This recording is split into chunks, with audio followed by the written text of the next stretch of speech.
मी रस्त्याने चाललोय आणि बिबट्या डायरेक्ट मायावर समोर येऊन त्यांनी अटॅक केला. नरभक्षक म्हणत असताना आता अलीकडे जे ऐकायला किंवा वाचायला मिळालं त्याच्यानुसार की एकच बिबट्या आहे तो की त्यांनी 3 लोकांना मारलं. नरभक्षक का होतो तर माणसाला मारणं हे त्याच्या दृष्टीने अतिशय सोपी गोष्ट आहे. जर आपल्या समोर बिबट्या आला तर हे सगळ्यात पहिलं आपण लक्षात घेतलं पाहिजे की आपण सेफ होतो. ज्या दिवशी त्या मुंबई जे आहेत त्यांच्या मुलाला घेऊन तो गेला बिबट्या आणि मग ती बातमी सगळीकडे पसरली तर आम्ही तिथे काही लोकांशी बोलत होतो. तर त्यातल्या एका महिलेने काय सांगितलं माहितीये का की माझा 8 वर्षाचा मुलगा आहे. तर तो जेवताना काय म्हणला माहितीये का की आई बिबट्या परत येऊन दुसऱ्या मुलाला मारेल. कुत्री हे बिबट्यांचं मेन खाद्य आणि अतिशय इझिली ते कुत्री मारतात. पण आमच्याकडे असे व्हिडिओ आहेत की जे कुत्रं घाबरून मोठ्याने ओरडलं त्या बिबट्या आणि तो बिबट्या घाबरून जाऊन पलीकडे बसला.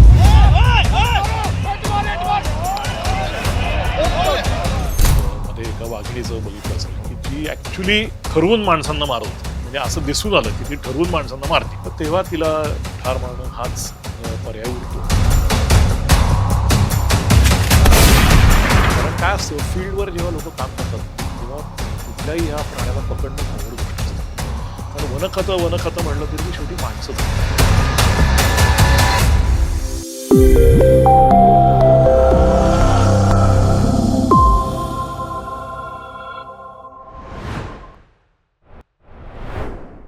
नमस्कार, टॉप न्यूज मराठीमध्ये आपलं स्वागत. मी अरुण मेहत्रे आणि आजचे आपले स्पेशल गेस्ट आहेत स्वप्नील कुंभोजकर. नमस्कार. स्वप्नीलजींचा परिचय करून द्यायचा म्हणजे एका वाक्यात सांगता येईल की बिबट्याच्या प्रेमात पडलेला माणूस. अर्थात हे मी इतरत्र कुठेतरी ऐकलेलं आहे, वाचलेलं आहे म्हणून पुन्हा त्याची पुनरुक्ती करतोय. बिबट्याशी जडले नाते या प्रकारातला हा माणूस आहे. त्याचं कारण असं आहे की बिबट्या म्हणजे हा यांच्या केवळ जिव्हाळ्याचा नाही तर अभ्यासाचा विषय आहे.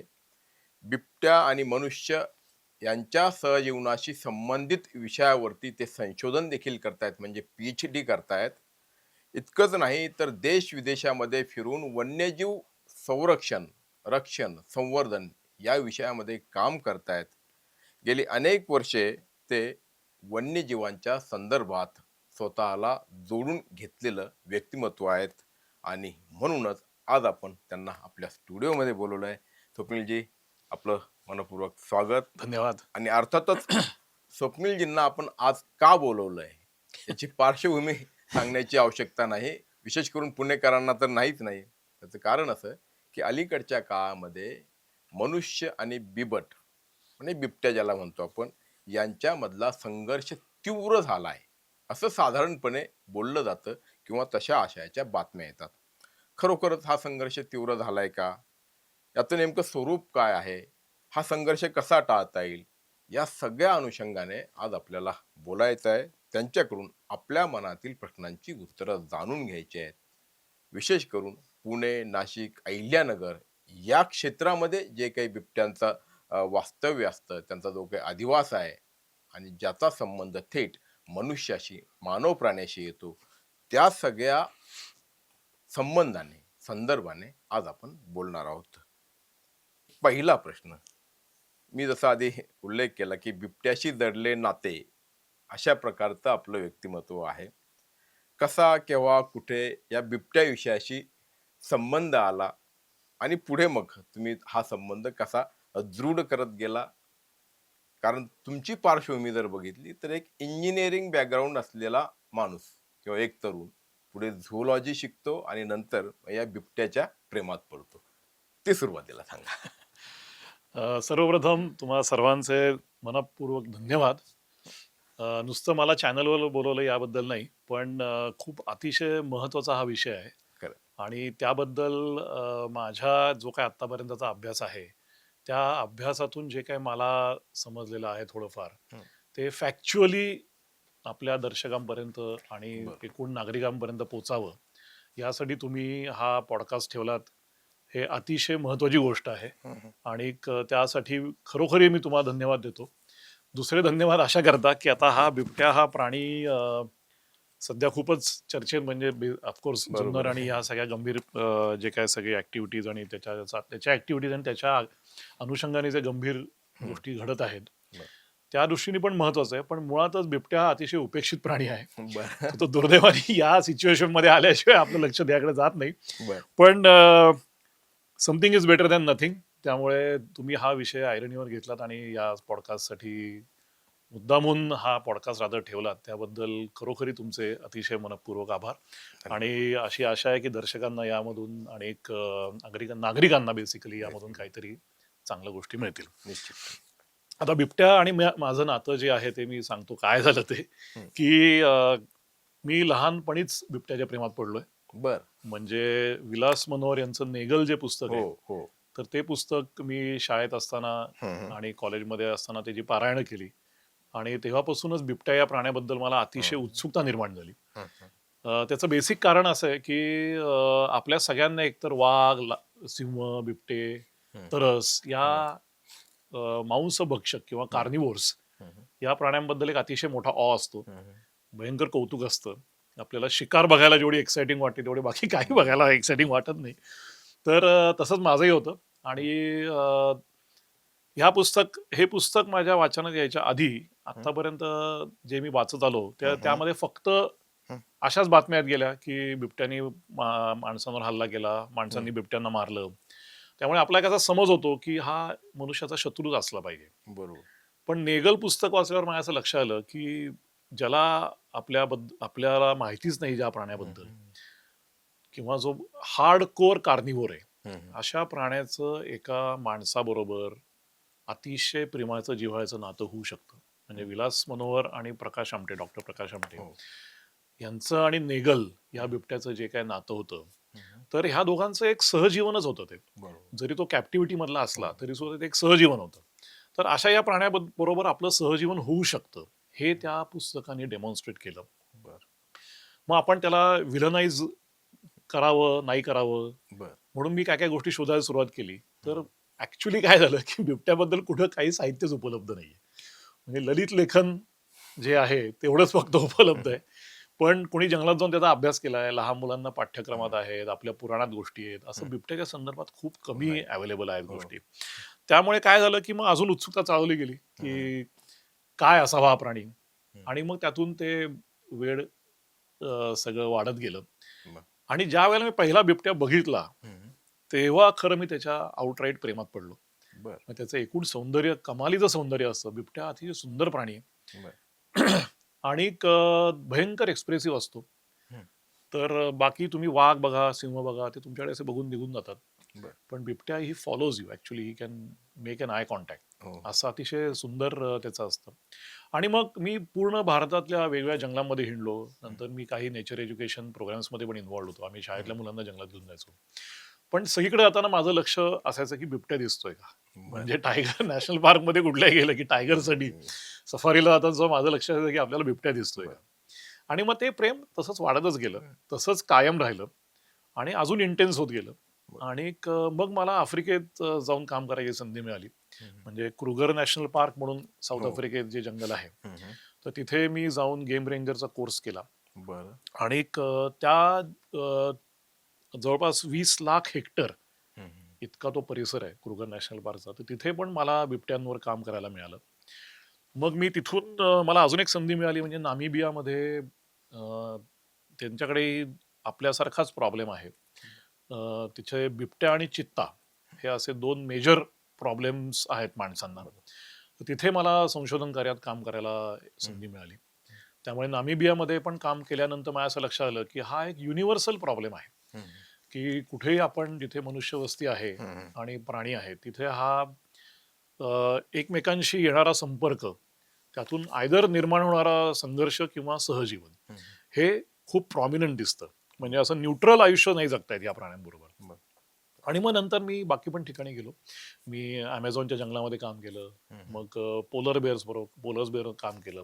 तर हे सगळे कार्निव्होर आहेत. म्हणजे हा सांगायचा मुद्दा असा की अमेझॉनच्या जंगलामध्ये जॅग्वार जो प्राणी आहे, तर तो, नंतर पोलर बेअर, हे सगळे कार्निव्होर्स आहेत. आणि या सगळ्या कार्निव्होर्स म्हणजे मांसभक्षक प्राण्यांबरोबर आपला नेहमी कुठं ना कुठेतरी संघर्ष हा अटळच आहे. आणि असं करत असताना मला माझे जे आता गुरुजी आहेत प्रोफेसर रुवेन योसेफ, ते मला एका कॉन्फरन्समध्ये भेटले पुण्यामध्ये. आणि ते म्हणले तुला एवढं बिबट्यांबद्दल प्रेम आहे आणि जिव्हाळा आहे, तर तू बिबट्यांबरोबर पीएचडी का नाही करत. आणि प्रोफेसर रुवेन योसेफ हे जगभरातले जे टॉप 3% बायोलॉजिस्ट आहेत त्यातले आहेत, म्हणजे फारच ते अतिशय आदरणीय असे आहेत. तर त्यांनी अशी मला विचारल्यानंतर म्हणजे मला झालं की आंधळा मागतो एक डोळा आणि देव देतो दोन डोळे, असं झालं ते. त्यामुळे मग मी इमिजिएटली ठरवलं माझा व्यवसाय बंद करून मी झलाना म्हणून जे आमचं जंगल आहे जयपूरमध्ये, तिथं पीएचडी करायच्या अनुषंगाने गेलो. तर आता यामध्ये दुसरा एक खूप महत्वाचा फॅक्टर माझ्या पण आयुष्यात, म्हणजे पर्सनल आयुष्यात असा आहे की मी बिबट्यांच्या जरी प्रेमात पडलो असलो तरी मला माणसांबद्दल पण तितकंच प्रेम आहे. बरोबर आहे. म्हणजे आपण जे बायस म्हणतो तसं असं माझं नाहीये. म्हणजे मला मनुष्य स्वभाव, एखादा माणूस असा का वागतो, तो कसा रिॲक्ट होतो, रिस्पॉन्ड करतो, याबद्दल तितकाच जिव्हाळा आहे जितक्या की बिबट्यांबरोबर आहे. त्यामुळे बिबट्या आणि मनुष्य यांचा एकमेकांशी संपर्क आल्यानंतर ते एकमेकांबरोबर कसे जगतात याची मला प्रचंड उत्सुकता लागली. आणि त्यामुळे माझा विषय पण पीएचडीचा असा आहे की ह्युमन लेपर्ड को एक्झिस्टन्स इन झलाना. असं करून मग मी 2017 साली 2017च्या अखेरीला मी झलाना जंगलामध्ये, जयपूरच्या अगदी सिटी सेंटरमध्ये हे असलेलं जंगल आहे. आणि आपण पुढे त्याच्याबद्दल बोलूच या, काय काय गोष्टी येतील ते. तर तिथे मग मी 2017 साली पीएचडी करायला गेलो. आणि तेव्हापासून खरं माझं सहजीवन बिबट्यांबरोबर सुरू झालं. आणि जवळपास आतापर्यंत आता एक मला वाटतं 20,000 ते 25,000 तास असे मी बिबट्यांबरोबर घालवले असतील आता. त्यामुळे माझा मेन सब्जेक्ट आहे की स्टडी ऑफ बिहेवियर आणि ह्युमन लेपर्ड को एक्झिस्टन्स, असा माझा विषय आहे त्याच्यामध्ये. त्यामुळे आणि एवढे तास जर तुम्ही त्याच्यासोबत घालवले, त्यामुळे त्याचे स्वभाव म्हणजे कसं की संसारात जसं असतं की एकत्र नांदत असताना एकमेकांचे स्वभाव गुणदोष सगळं आपल्याला कळायला लागतं. तर तसं तुमच्या देखील काही निदर्शनात आलं असेल, लक्षात आलं असेल. आणि म्हणून माझा पुढचा प्रश्न की या बिबट प्राण्याची काय नेमकी स्वभाव वैशिष्ट्ये आहेत, गुणवैशिष्ट्ये आहेत? कारण आम्हाला जे काही म्हणजे तुम्ही सांगितलं त्याप्रमाणे की हा खरोखर उपेक्षित प्राणी आहे. म्हणजे लहानपणी गोष्टी जरी ऐकल्या तरी आम्ही वाघाच्या, नरभक्षक वाघाच्या, हत्तीच्या, माकडाच्या, हरणीच्या, पण बिबट्याची गोष्ट कधी कुठे ऐकलं नाही मी. बरोबर. आणि म्हणून आता तुम्ही जाऊन अभ्यासत आहात, काय बिबट्याची वैशिष्ट्ये आहेत, स्वभाव? सगळ्यात मोठं वैशिष्ट्य असं आहे की हा अतिशय अडॅप्टेबल प्राणी आहे. म्हणजे त्यांनी परिस्थितीशी जुळवून घेतलेलं आहे प्रचंड. म्हणजे जर आपण बघितलं इतिहासामध्ये तर जवळपास 1.5 लाख वर्षापूर्वीपासून बिबटे आपल्या पृथ्वी तलावर आहेत. आता हे खूप त्याचं वेरी होतं, कारण बरेच पृथ्वीत खूप बदल झाले, सगळ्या जिओ स्टेटस मध्ये सगळ्या पृथ्वीचा बदल झाला एकूण. त्यामध्ये बऱ्याचशा प्राण्यांच्या याच्यात बदल झाला. काही प्राणी एक्सटिंक्ट झाले, म्हणजे नष्ट पावले. काही प्राणी मॉडिफाय झाले, इव्हॉल्व्ह झाले. तर हा इतके शतकानुशतकं आणि हजारो लाखो वर्ष पृथ्वीवर असलेला हा प्राणी आहे. आणि पृथ्वीवरच्या सगळ्या स्थित्यंतरामधून हा जगलेला प्राणी आहे, हे आपण लक्षात घेतलं पाहिजे. तर हा किती अडॅप्टेबल असेल याचा आपल्याला अंदाज येतो. जसं मी दुसरं म्हणलं तसं की हा अतिशय एक्सप्रेसिव्ह प्राणी आहे. म्हणजे हा तुम्हाला फॉलो करतो ऍक्च्युली. जर असं समोरून तुम्ही गेला तर ही ऍक्च्युली फॉलोज यू. त्यामुळे त्याच्याबरोबर एक संपर्क आल्यानंतर काहीतरी पॉझिटिव्ह किंवा निगेटिव्ह असे काहीतरी तुम्हाला वाईव्स मिळतात. त्यामुळे जास्त इंटरॅक्शन होते. आपण वाघ बघितला किंवा सिंह बघितला तर आफ्रिकेमध्ये आता त्याच्यामध्ये म्हणतात की you can see only death in the eyes of a lion. एवढा एकच भाव सतत दिसतो, तसं बिबट्याच्या बाबतीत नाही. त्यामुळे तो एक गोष्ट आहे. तिसरी म्हणजे ते अतिशय फ्लेक्झिबल आणि अजाईल आहेत बिबटे. म्हणजे एक तर ते खूप छोटे आहेत, कार्निवोर्स जी सगळी फॅमिली आहे, म्हणजे वाघ, सिंह, हायनाज, याच्यामध्ये अतिशय छोटे आहेत पण अतिशय पॉवरफुल आहेत. म्हणजे त्यांच्या ताकद जी असते, बिबट्याच्या जबड्याची ताकद किंवा मानेची ताकद ही प्रचंड असते. तर ते अतिशय इव्हॉल्व्ह झालेलं एक असं किलिंग मशीन आहे, जे त्याच्या स्वतःच्या सर्व्हायव्हलसाठी अतिशय उत्तम आहे. आणि अतिशय फ्लेक्झिबल आहे. म्हणजे झाडावर तो 30-30 फूट 40-40 फूट आपलं भक्ष्य घेऊन जाऊ शकतो. त्यानंतर कुठल्याही सांदी सपाटीतून जाऊ शकतो. नंतर पोहू शकतो अतिशय उत्तम, म्हणजे गरज लागली तर पण ते करू शकतो. आणि दुसरं म्हणजे त्यांनी इतक्या शतकानुशतका किंवा हजारो वर्षामध्ये आपलं डाएट जे आहे ते इतकं त्यांनी बदललेलं आहे, इतकं डायव्हर्स डाएट केलेलं आहे की त्याला कुठेही असा प्रश्न येत नाही की आता हे भक्ष्य संपलं तर काय करू, ते भक्ष्य संपलं तर काय करू. बर. तो घुशी, उंदीर, हं. नंतर साळींदर, नंतर पक्षी, झाडावर जाऊन तो पक्षी मारून खातो. खारी खातो छोट्या. म्हणजे ओके. आमच्याकडे व्हिडिओज आहेत की ज्याच्यामध्ये त्यांनी एवढीशी खार छोटी पण तिला 10 मिनिटं त्याच्यावर घालून तिला मारून खाल्लं. तर तिला खारी म्हणून त्याला केवढं मिळणार अन्न. बर. ते मोठं हरणं, हं. डुकरं आणि आता दुर्दैवाने काही ठिकाणी माणसं. बर. असं त्याचं डायट डायव्हर्सिटी प्रचंड आहे. ओके. तर आपण जसं म्हणजे मला नेहमी काय वाटतं एक ह्युमन आणि बिबट्या याचा कनेक्ट जर आपण बघायचं तर आपलंही डायट तसंच आहे. बरोबर. आपण हे अतिशय ऑमनिवोरस असं सगळं खातो आपण. बिबटेही तसंच खातात. बिबटे सर्व जगभर पसरलेले आहेत. हं. म्हणजे तुम्ही वाघ बघितलेत, सिंह बघितले तर ते काही ठराविक पॉकेट्समध्ये हं, जिवंत हं. आहेत. बिबटे तुम्हाला बर्फात हं. दिसतात, डेझर्टमध्ये दिसतात, थिक जंगलामध्ये दिसतात, रेन फॉरेस्टमध्ये दिसतात. सर्व दूर बिबटे पसरलेले आहेत. आपणही तसेच आहोत. आपणही बर. पृथ्वीतलावर जमेल तिथे अतिशय सगळीकडे. उत्तम जगतो हो. आणि नसेल जमेल तरी आपण जमवून हो, घेऊन हो, जगतो. हो. तसंच बिबट्यांचं आहे. त्यामुळे काय आहे, की आपला आणि त्यांच्यामध्ये जर आपण त्यांना समजून घ्यायचा प्रयत्न केला, तर हं. तसं खूप सोपं आहे समजून घ्यायला. बर. पण नीट त्यांच्याकडे लक्ष देऊन आपण समजून घेतलं पाहिजे आणि ही बर. भयंकर त्याची गुणवैशिष्ट्य आणि अतिशय एफिशियंट किलिंग मशीन आहे. हो. म्हणजे आपण ती अवेअर होऊनच त्याच्याशी वागलं पाहिजे, की तो तसाच तुम्हाला हलक्यात सोडणारा नाहीये प्राणी. म्हणजे माणूस जसा उत्क्रांत होत गेला हो, तसा तसा तो बिबट्या पण बिबट्या उत्क्रांत उत्क्रांत होत होत गेला गेलेला असंच आहे. अगदी, म्हणावं अगदी, लागेल. कारण अगदी, अगदी. आपणही एका अर्थाने हो. वेळप्रसंगी किलिंग मशीन बनतो असं. बनतो. आपण एफिशियंट किलिंग हे मशीन आहोत. पाहिजे ना. तसं तर लेपर्ड एफिशियंट किलिंग मशीन्स आहेत. Killing machine yes. असं फक्त आहे. फरक असा आहे, की आपण आता शिकारी आपली जी हं, स्थिती होती माणसांची, की जेव्हा हं. शिकार आपण करायचो, हो, ते सोडून आता आपण हो, हो. एक ट्रॉफी हंटिंग किंवा बरोबर एस्थेटिक्स आहे. यासाठी हंटिंग करतो. हो, पण बिबटे हे आपण लक्षात घेतलं पाहिजे, की ते फक्त त्यांच्या साठी. सर्व्हायव्हलसाठी हो. शिकार करतात. ते मजा म्हणून, गंमत म्हणून म्हणून, हौस आहे म्हणून अशी कधीही शिकार करत नाहीत. हा एक हा एक अतिशय बेसिक महत्वाचा महत्वाचा म्हणजे फरक आहे. मनुष्य आणि हां, बिबट्यामधला हा म्हणजे आपण फरक हेच आहे की बिबट्यांशी जर समजा संघर्ष किंवा सहजीवन जर समजून घ्यायचं असेल, तर हा खूप मेजर फरक आपण समजून घेतला पाहिजे. नाहीतर आपल्याला काय होतं, की आपण त्याला व्हिलनाइज करत जातो. बरोबर आहे, बरोबर आहे. पुढचा प्रश्न आहे की हो. बिबट्यांच्या संख्यावाढी संदर्भातला.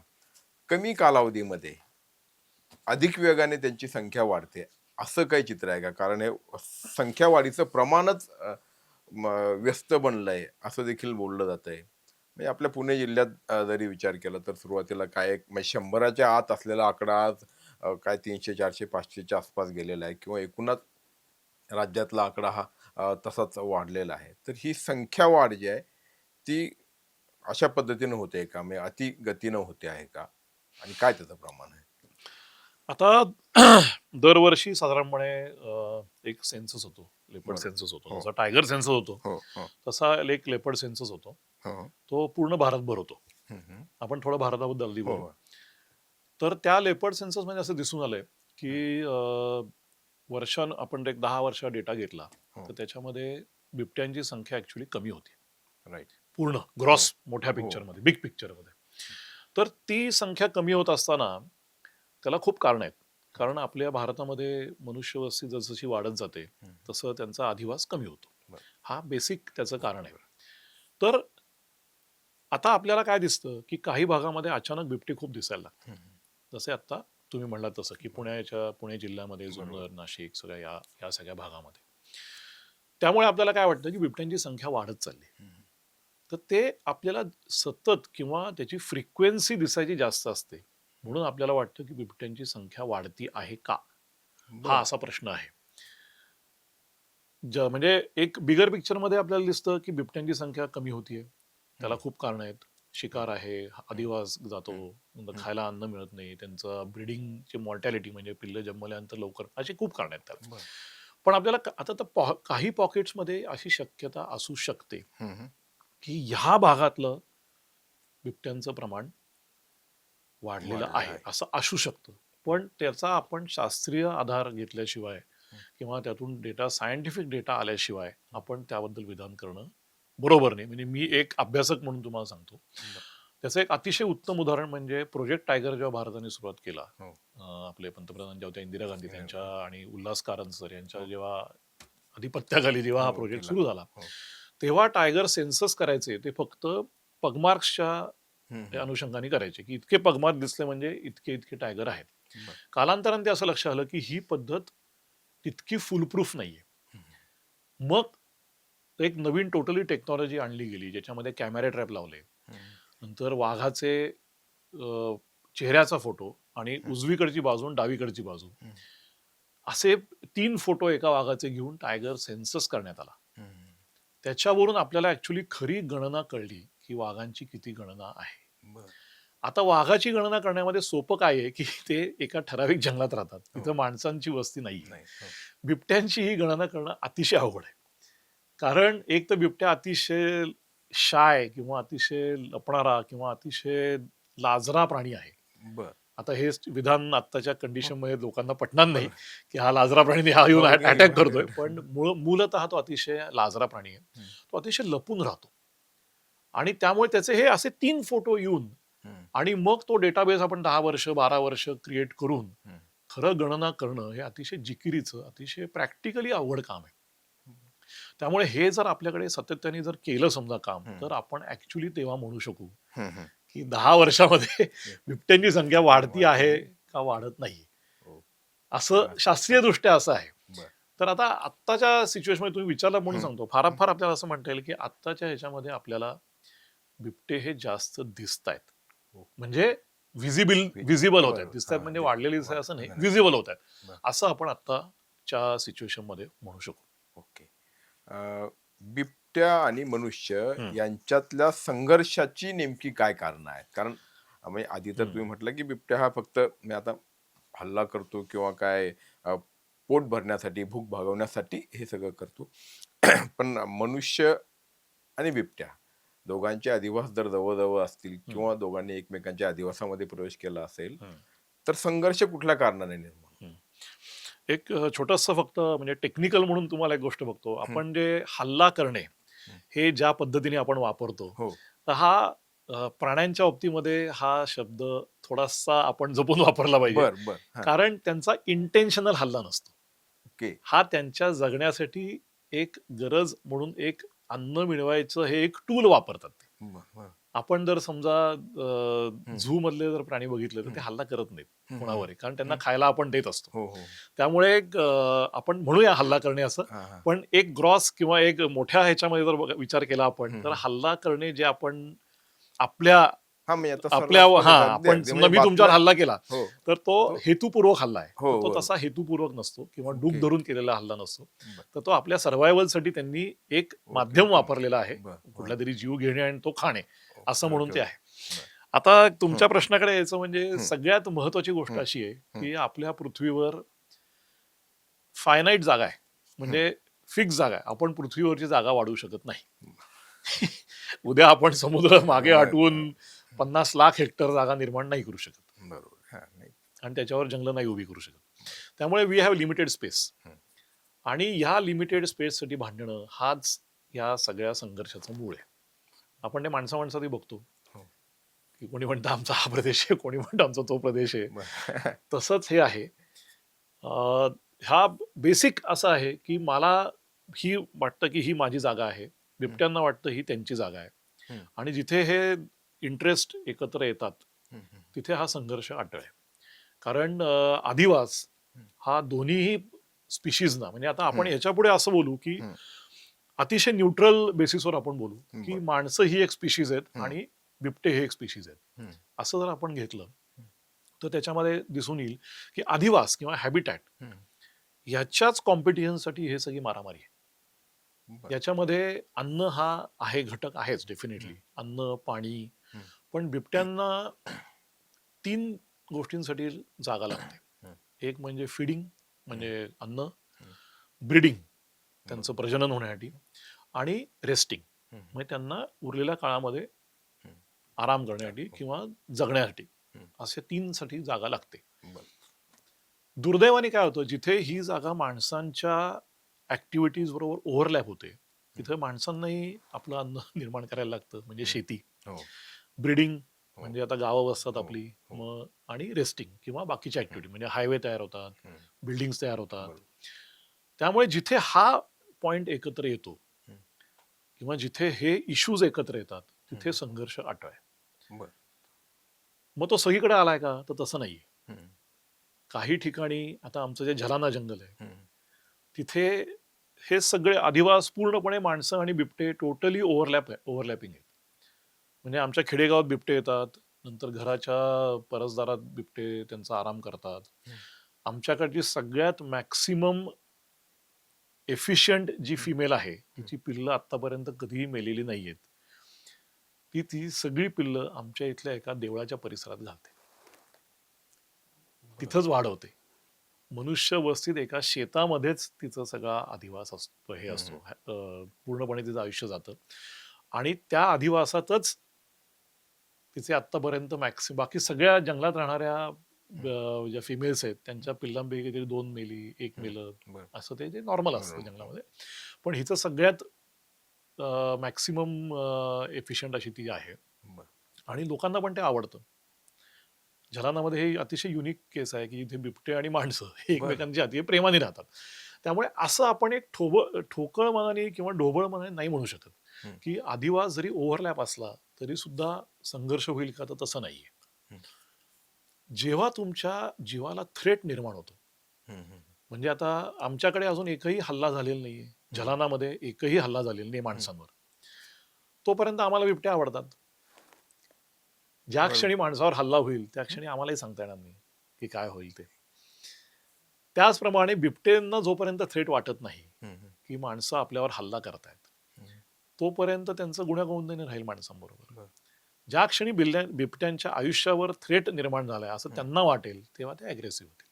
ओके. आणि हे फक्त आपलं माणसांच्या बाबतीत आहे का? तर तसं नाही. आता नॅशनल पार्क्समध्ये सगळीकडे जिथे आपण बिबटे असतात हो. तिथे हा संघर्ष सतत चालू असतो. म्हणजे बिबट्यांचा संघर्ष वाघाशी चालू असतो, सिंहाशी चालू असतो. बर. गीरमध्ये मॅक्सिमम कॉन्फ्लिक्ट हा सिंह आणि बिबटे यांच्यात आहे. बर. नंतर वाघाचा आणि बिबट्याचा तर आहेच आहे. आहे. नंतर बाकी सगळ्या प्राण्यांशी, हायना, आमच्या इथं हायना आणि बिबटे असा संघर्ष आहे, म्हणजे तरस. हो. तर त्यामुळे जिथे एकमेकांच्या जीवावर बेततं हम्म. तिथे हा संघर्ष नक्की अटळ आहे 100%. ओके. पण आता आपल्या म्हणजे आता आपण महाराष्ट्रामध्ये किंवा अगदी पुणे जिल्ह्याचा विचार केला तर म्हणजे आपण प्रामुख्यानं जो बिबट्या प्रणव क्षेत्र ज्याला म्हणतो, प्रवण क्षेत्र जे आहे, ते जुन्नर, आंबेगाव हा सगळा परिसर, आणि तिथे मोठ्या प्रमाणावरती ऊस शेती अलीकडच्या काळात व्हायला लागली. म्हणजे अलीकडच्या काळात हे, कारण शेवटी काय की पूर्वी तर काय जमीन होती, नंतर पाणी गेलं आणि मग ऊस आणि मग कारखाने सगळं हे सगळं. तर आता ही ऊस शेती व्हायला मूळ जमीन ही मानवी वस्तीला लागून अशी होती, आणि बिबटे हे कधीतरी कुठे जंगलात, घनदाट जंगलात किंवा कुठे कापारीमध्ये असतील. आता ते उसात आले, याचा अर्थ बिबट्यांनी मनुष्याच्या वस्तीमध्ये अतिक्रमण केलंय, वसाहतीमध्ये अतिक्रमण केलंय, अधिवासामध्ये केलंय, असा होतो का? की माणसांनी त्यांच्या क्षेत्रामध्ये काय आपल्या सीमारेषा वाढवल्यात, असं असा येतात? बर, आता हे सगळे खूप तिथले, म्हणजे एस्पेशली अतिशय कॉम्प्लेक्स इश्यू तिथे आहेत. हो. म्हणजे जी माहिती मला मिळाली हा हा. स्थानिक लोकांकडून, तर थोडा आपण कॉम्प्लेक्स जरा नीट समजावून घेऊ की काय झालं तिथं ते. हो. तर तिथे जी धरणं तयार झाली हम्म. ती मला वाटतं 1970 ते 73 दरम्यान धरणं तयार झाली. बर. त्यामुळे तिथे जो शेतीचा पॅटर्न होता तो हम्म. माझ्या अंदाने त्या काळी बदलला, असं मला बरोबर. काही स्थानिक लोकांनी सांगितलं. बरोबर. आता जे पहिलं रेकॉर्डेड आहे, पहिलं म्हणण्यापेक्षा जिथं सुरुवात झाली या सगळ्या संघर्षाची, ती साधारणपणे 2000 साली चालू झाली. म्हणजे आपल्याकडे काही सोशल सायंटिस्ट पण आहेत, हो. नंतर बायोलॉजिस्ट पण आहेत ज्यांनी तिथे त्या एरियात काम केलेलं आहे, बर. सोशल वर्कर्स आहेत, काही पत्रकार आहेत हम्म. की ज्यांना हे माहिती आहे. तर साधारणपणे 25 ते 28 वर्षानंतर हा संघर्ष सुरू झाला असं आपण म्हणूया. हो. म्हणजे पहिलं जेव्हा हल्ला माणसावर झाला तेव्हा ते सगळ्यांच्या लक्षात आलं की आता काहीतरी हा इथं संघर्ष होण्याची शक्यता आहे. तर 1970-73 पासून ते 2000 म्हणजे 25-28 वर्ष या सगळ्या कालावधीमध्ये सहजीवन होतं का? तर आपल्याला माहिती नाही. माहिती नाही. कारण काय आहे की तेव्हा त्याच्या आधी तिथे सेमी ॲरिड, आम्ही त्याला सेमी ॲरिड म्हणतो, असं टाईपचं जंगल होतं, म्हणजे खुरट. तेव्हा तिथे बिबटे होतेच, पण तेव्हा माणसांची इकॉनॉमिक ऍक्टिव्हिटी कमी होती. आता जेव्हा इकॉनॉमिक ऍक्टिव्हिटी वाढली तेव्हा बिबटे तिथे जे आधीपासून होते म्हणा किंवा नंतर आले म्हणा, तिथं तो त्यांचा ओव्हरलॅप सुरू झाला. असं आपण आत्ताच्या सगळ्या डेटाप्रमाणे दिसतं. आता मी आता फक्त ह्यामध्ये सगळे पूर्ण फॅक्ट्स बोलणार आहे, there is no bias, there is nothing about it. तर माझ्याकडे एवढी माहिती सरांपणे आलेली आहे. तर आता त्यानंतर जेव्हा संघर्ष सुरू झाला तेव्हा काय झालं की मनुष्याची पहिल्यांदा हानी झाली. पहिल्यांदा जेव्हा अटॅक झाला आणि पहिला मनुष्य जेव्हा त्यामध्ये मृत्युमुखी पडला दुर्दैवाने, तर तेव्हा या सगळ्या इश्यूकडे लक्ष द्यायला लागलं. आणि मग असं झालं की आता काय केलं पाहिजे. तर आता हा संघर्ष आहे का, तर